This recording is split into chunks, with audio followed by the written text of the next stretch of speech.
Já há algum tempo, o universo espírita e as pessoas estão se voltando cada vez mais para a religiosidade, independente da sua religião. Mas isso é um tema que vem sendo abordado no Brasil inteiro.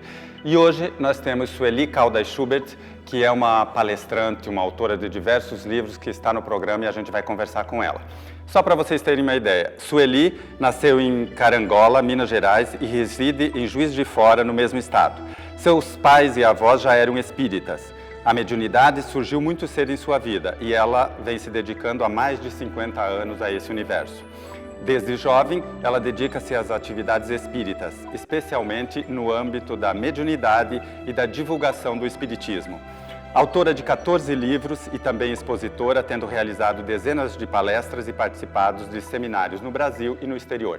No rodapé do vídeo passam alguns dos livros que foram escritos por Sueli. Como vai, Sueli? Tudo bem? Tudo bem. Eu estou muito feliz de estar aqui com vocês hoje. Essa oportunidade excelente para mim. Na verdade, nós que ficamos muito felizes de entrevistá-la. Eu me sinto honrado e principalmente por passar algumas informações de temas tão interessantes que hoje estão sendo divulgados, não regional, mas a nível até internacional. É verdade. E eu queria começar falando sobre isso. O filme Nosso Lar está tendo uma super exposição, milhares de pessoas, nunca aconteceu com um filme como esse, a visão que ele está tendo e o respeito que as pessoas estão assistindo, mesmo quem não é espírita. E também com o livro de Chico. Eu queria que você falasse um pouquinho dessa super exposição que a doutrina está tendo e, ao mesmo tempo, levando informações para as pessoas. Exatamente porque o ser humano está buscando respostas. E o Espiritismo traz essa visão do mundo espiritual, essa certeza de que a vida continua, com comprovações hoje de caráter científico que pesquisadores de âmbito internacional têm feito e chegado a conclusões que mostram essa evidência, essa constatação da continuidade da vida.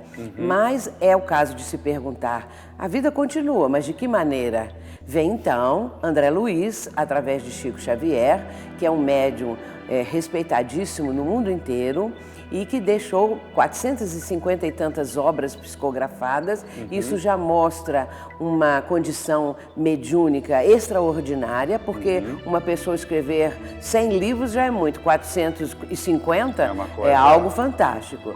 E um dos livros é Nosso Lar, que já é um best-seller há muitos anos. Já está na casa dos 2 milhões e tanto de exemplares vendidos. E isso mostra o interesse das pessoas. Logicamente, o filme trouxe a possibilidade das pessoas terem uma visão de... Despertar o interesse. Claro que é a criação daqueles que produzem o filme.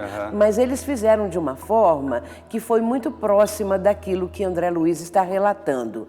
E mesmo porque os argumentos são imbatíveis. Por isso as pessoas gostam de perguntar, de assistir, de trocar ideias, porque isso também traz esperança para as criaturas. Com certeza. Já não é mais aquilo, morreu, acabou, ou então morreu. Só tem 2 lugares para ir, o céu ou o inferno. Não é bem assim. Não é bem assim. Se você não viu o filme, assista, ou melhor ainda, compre o livro, porque realmente vai despertar o seu interesse e vai pôr a sua cabeça para funcionar e perguntar, como diz a Sueli. Não termina, continua, mas de que maneira? Depende de você. Pois é. Sueli, o que é fé? Fé é essa certeza que a pessoa vai adquirindo, porque a fé, ela não surge assim de um minuto para o outro, como se fosse algo um insight que a pessoa teve. Ela vai sendo elaborada.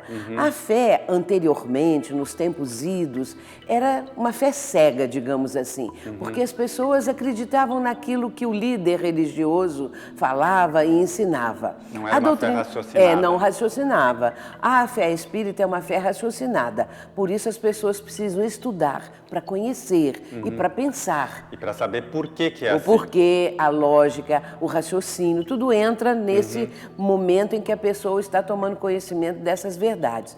E a partir daí ela aceita, porque sua razão aceitou. Ninguém é obrigado a nada, ninguém é forçado a acreditar nisso ou naquilo. Ela aceita porque, na verdade, ela começa a comparar as coisas e vê que aquilo é real, não é uma imposição. Você naturalmente vê que aquilo é real. É real. Então a gente vê que é uma fé que raciocina, que não depende de um médium dizer alguma coisa, por exemplo, que Chico Xavier trouxe, a pessoa vai questionar. Ninguém está proibido de questionar, não é?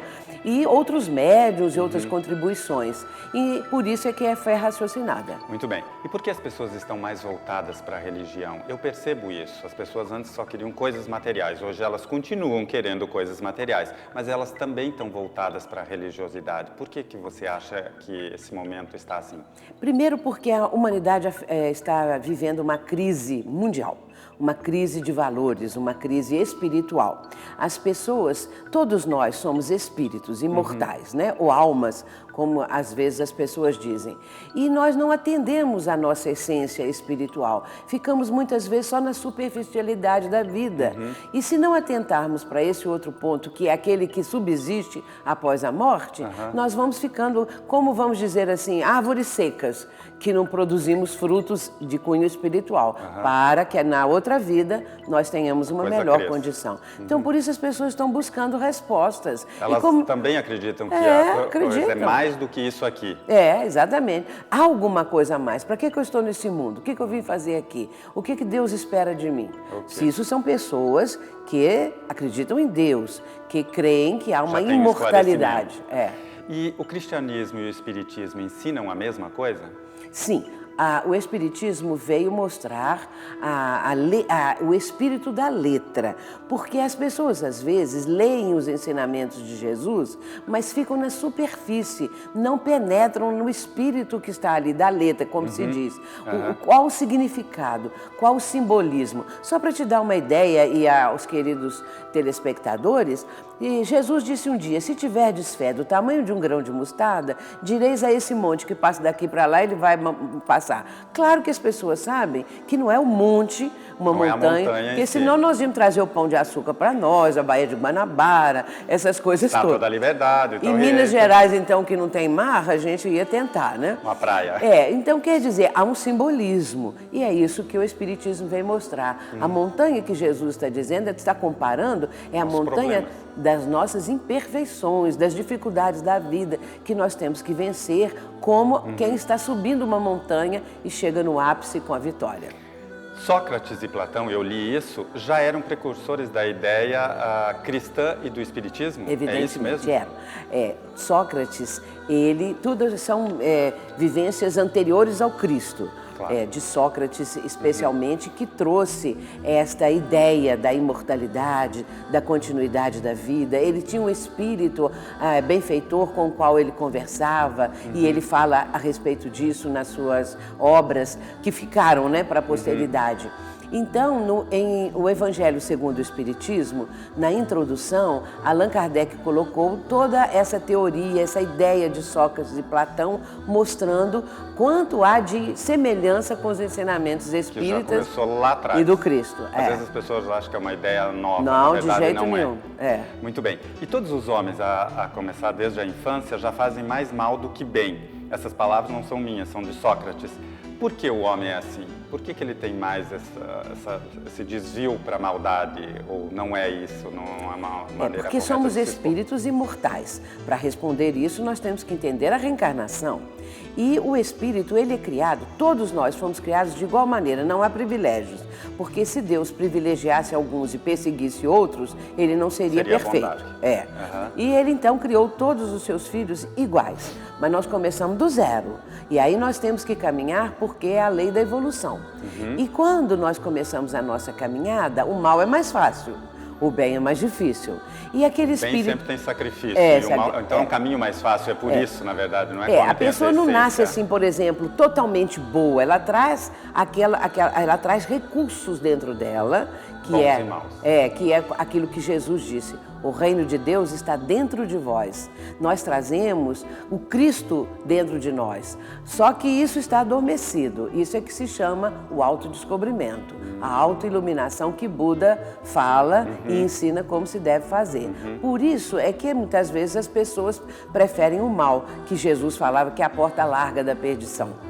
Quer dizer, é só você começar a ler que você começa a entender esse tipo de coisa, né? Porque tá ali, Por que é mais propenso ao mal? É que o mal é mais fácil. A Mais criança fácil. prefere não estudar Não dá do que trabalho. estudar. Dá menos trabalho, na verdade. dá menos Mas trabalho. você tem que descobrir que esse menos trabalho também tem uma consequência. Sim, porque depois, o que deu menos trabalho vai dar muito mais trabalho trabalho depois. para a pessoa, vamos dizer, como diz nas filosofias orientais, queimar o karma negativo para depois conquistar uma elevação Muito espiritual. bem. E o que é a doutrina espírita? A doutrina espírita é ciência, filosofia, religião. Ela apresenta esses três aspectos, mas ela é uma só. Só que você pode enveredar por aspectos científicos, se a pessoa preferir, dentro daquilo que a doutrina apresenta nesse âmbito. Ou na filosofia ou na religião. A religião espírita é completamente destituída de rituais, de práticas exteriores, porque nós estamos aprendendo com o Cristo a amar a Deus sobre todas as coisas, ao próximo como a si mesmo. E quando ele tem o encontro dele com a samaritana, ele fala para a mulher samaritana que Deus deve ser adorado em espírito e verdade, e não com práticas que não são necessárias. Mas o Espiritismo respeita todas as pessoas que adotam essas práticas, porque elas estão dentro de um entendimento ainda que é necessário.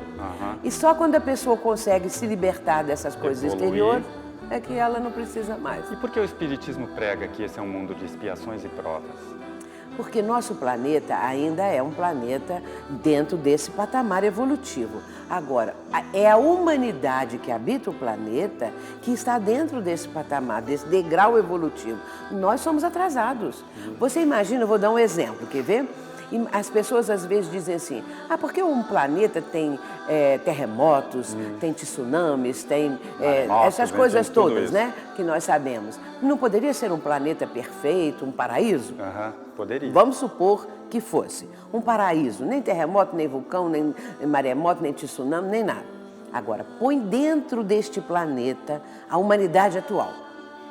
Quanto tempo a humanidade atual vai levar para destruir o planeta? Para destruir o paraíso. Então nós estamos aqui, na verdade, para nós melhorar que estamos e para ir para um planeta bom. É verdade, é isso. Muito bem. Pois Vamos correr, né? Se informar para pagar tudo que tiver que pagar aqui para no próximo vir uma encarnação mais... Plantar agora, semear coisas boas, né? Porque nós somos felizes, não vamos dizer assim, eu sou infeliz porque eu sofro, porque isso, porque aquilo. Não Claro é assim. que o sofrimento é próprio da nossa condição humana, né? Agora, saber enfrentar esse sofrimento de acordo com as leis do Cristo, de acordo com tudo isso que ele ensinou, que ele fala, bem-aventurados os que choram, porque serão consolados, ou porque verão a Deus. Então, há uma compensação. E na outra vida, a pessoa já vai ter uma condição melhorzinha, que essa é a esperança, né? Na visão do Espiritismo, como uma pessoa pode se melhorar? Que é isso que nós estamos falando, né? Ela começa a descobrir que não é bem assim. Como que ela pode se melhorar para sanar suas expiações? Primeiramente, ela vai procurar observar as suas imperfeições, se ela é uma pessoa demasiadamente ciumenta, se ela é uma pessoa egoísta, se ela é uma pessoa violenta, ela vai ter que trabalhar isso dentro dela para depois começar a melhorar. Agora, praticar o bem. Isso é fundamental, que a pessoa se melhore interiormente, mas também projete isso ajudando ao semelhante, né? Ser solidário. Ser solidário com o próximo, né? E uma civilização que está evoluindo, você pode notar que agora já há uma coisa muito boa. Quando, por exemplo, o terremoto no Haiti, tsunami, todos os países que tinham condições procuraram ajudar. Isso é um ótimo sinal. Isso é um sinal que da já evolução. estão ficando solidários, né? Então esse é que é o caminho. Muito bem. E qual o maior problema para a doutrina espírita? A falta de informação ou o preconceito? O preconceito é uma coisa que cria bloqueios muito grandes, né? Isso não é só na doutrina, né? Até hoje falam que o Espiritismo não aceita Jesus. Entende? Então o Espiritismo não é... Quem adota o Espiritismo não é cristão, não são pessoas que adotam o cristianismo. Mas isso é falta de informação.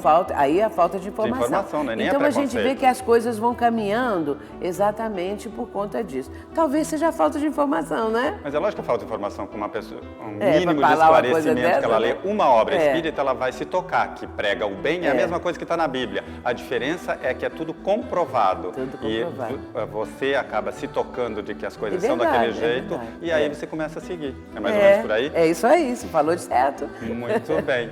O tema é super interessante, eu adoraria fazer 2 horas de programa e tem assunto para isso, principalmente com a Sueli, mas o nosso tempo é muito curto. Agora, se você ficou interessado, se serviu para despertar alguma coisa em você, o livro Nosso Lar está à disposição em todas as livrarias, também no Centro Espírita aqui em Cascavel, e as obras da Sueli estão passando no rodapé, você pode procurar em qualquer livraria da cidade. Vale a pena você se informar até para você se tornar uma pessoa mais evoluída no sentido de saber o que é o Espiritismo e que é uma coisa que está tendo uma divulgação a nível internacional. Sueli, super obrigado, boa sorte. Eu que agradeço, sucesso no seu viu? trabalho. Muito obrigada e tive a oportunidade de conhecer você, esse lugar maravilhoso e dizer que você fez perguntas muito profundas como quem tem um conhecimento ou procurou saber, não é? Então você está de parabéns, adorei. Super obrigado, eu que obrigada. agradeço.